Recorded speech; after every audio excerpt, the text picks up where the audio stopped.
नमस्कार दोस्तों, आज मैं फिर आपके सामने हाजिर हूँ पॉलिटी का नया क्वेश्चन सीरीज लेके जो आपके एग्जाम्स पर्सपेक्टिव से इंपॉर्टेंट साबित होगा।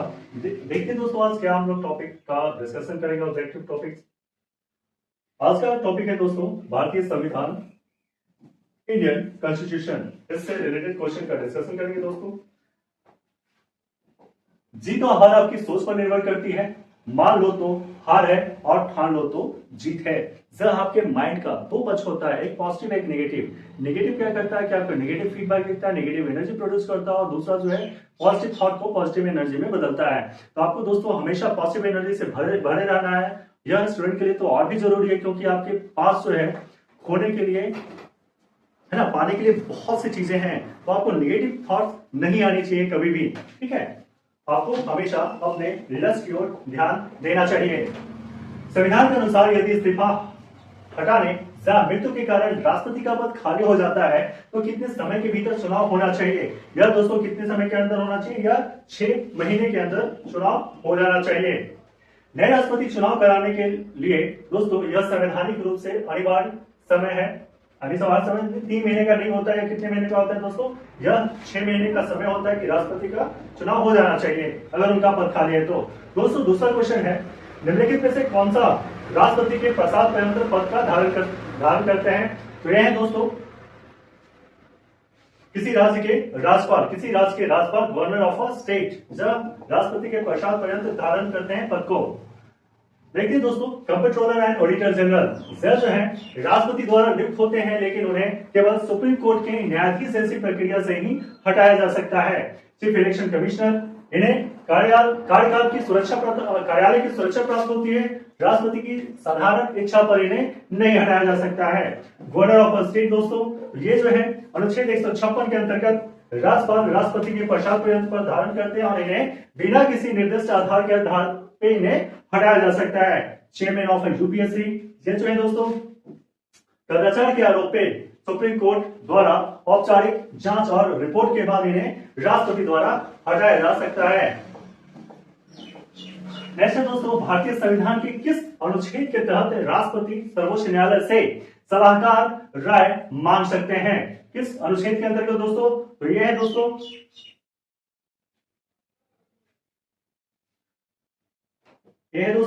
आर्टिकल 143 है दोस्तों, आर्टिकल 143। आर्टिकल 72 क्या है दोस्तों? आर्टिकल 72 है राष्ट्रपति की क्षमतान शक्तियों से संबंधित है। आर्टिकल 130 क्या है? राष्ट्रपति को संसद के अवकाश के दौरान अध्यादेश प्रख्यापित करने की शक्ति है। आर्टिकल 143 क्या है दोस्तों? यह है सुप्रीम कोर्ट के सलाहकार क्षेत्राधिकार देता है, जिससे राष्ट्रपति सार्वजनिक महत्व या कानून के मामलों पर इसकी राय मांग सकते हैं। आर्टिकल 356 क्या है दोस्तों? संवैधानिक तंत्र विफल होने पर राज्यों में राष्ट्रपति शासन लगाने से संबंधित है दोस्तों।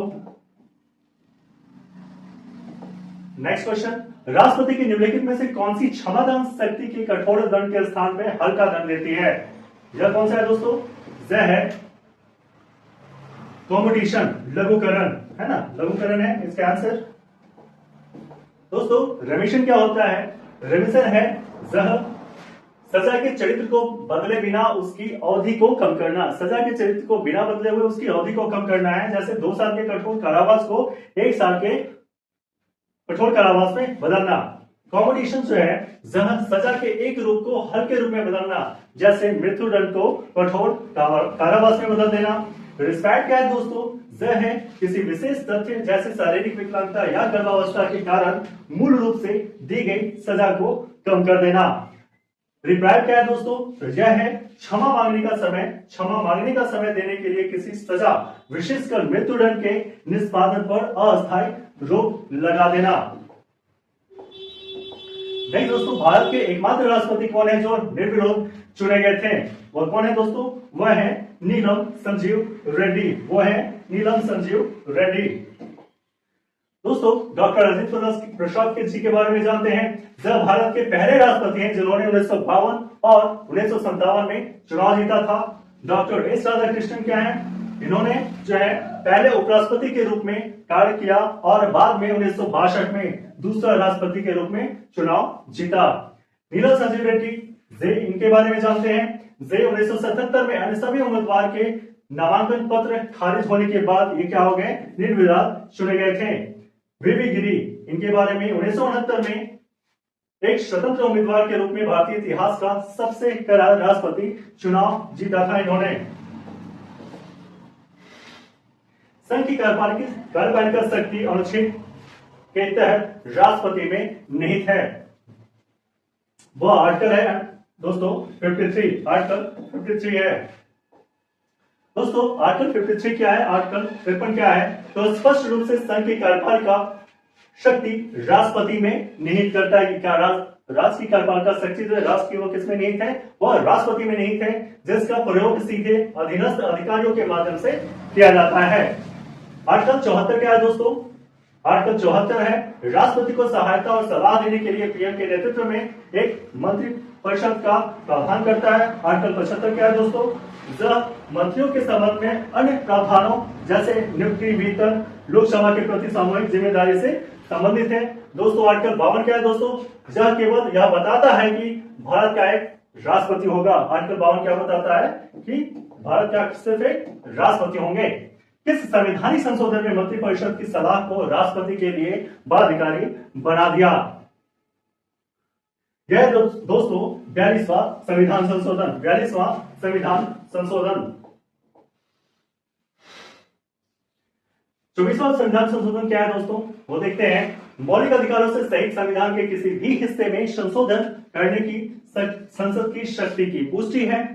42वां संविधान संशोधन क्या है दोस्तों, इसमें 1976 में अधिनियम, इसने स्पष्ट रूप से पीएम के नेतृत्व वाली कैबिनेट की सलाह को राष्ट्रपति पर बाध्यकारी बना दिया। 44वां संविधान संशोधन 44th अमेंडमेंट एक्ट 1978 में इस बाध्यकारी खंड में संशोधन किया, जिससे राष्ट्रपति सलाह को एक बार पुनः विचार के लिए वापस भेजा जा सकता है। 86वां संविधान संशोधन 86th अमेंडमेंट एक्ट अनुच्छेद 21 के तहत शिक्षा को एक मौलिक अधिकार बनाया गया। शिक्षा को क्या बनाया गया दोस्तों, 86वां संविधान संशोधन अनुच्छेद 21A के तहत मौलिक अधिकार बनाया गया, जिसका कार्यकारी सलाह से कोई संबंध नहीं है। अगला प्रश्न दोस्तों, भारत के राष्ट्रपति को पद की शपथ कौन दिलाता है? तो भारत के राष्ट्रपति को पद की शपथ दिलाते हैं चीफ जस्टिस ऑफ इंडिया। कौन दोस्तों, chief justice of India, Bharat के मुख्य न्यायाधीश। प्राइम मिनिस्टर राष्ट्रपति के समक्ष अपनी शपथ लेते हैं, राष्ट्राध्यक्ष को शपथ नहीं दिलाते हैं। वाइस प्रेसिडेंट जो है राष्ट्रपति के समक्ष शपथ लेते हैं और रिक्ति के दौरान कार्यवाहक राष्ट्रपति बनते हैं, लेकिन नियमित राष्ट्रपति की शपथ नहीं दिलाते हैं। स्पीकर ऑफ लोकसभा लिखे हैं दोस्तों, जिस सदन के सदस्यों को शपथ दिलाते हैं स्पीकर ऑफ लोकसभा, ठीक है, और यह राष्ट्रपति को शपथ नहीं दिलाते हैं। चीफ जस्टिस ऑफ इंडिया, जिनका क्या काम है, अनुच्छेद 60 के तहत राष्ट्रपति को शपथ दिलाते हैं। सीजीआई द्वारा उनकी अनुपस्थिति में सुप्रीम कोर्ट के सबसे वरिष्ठतम जो है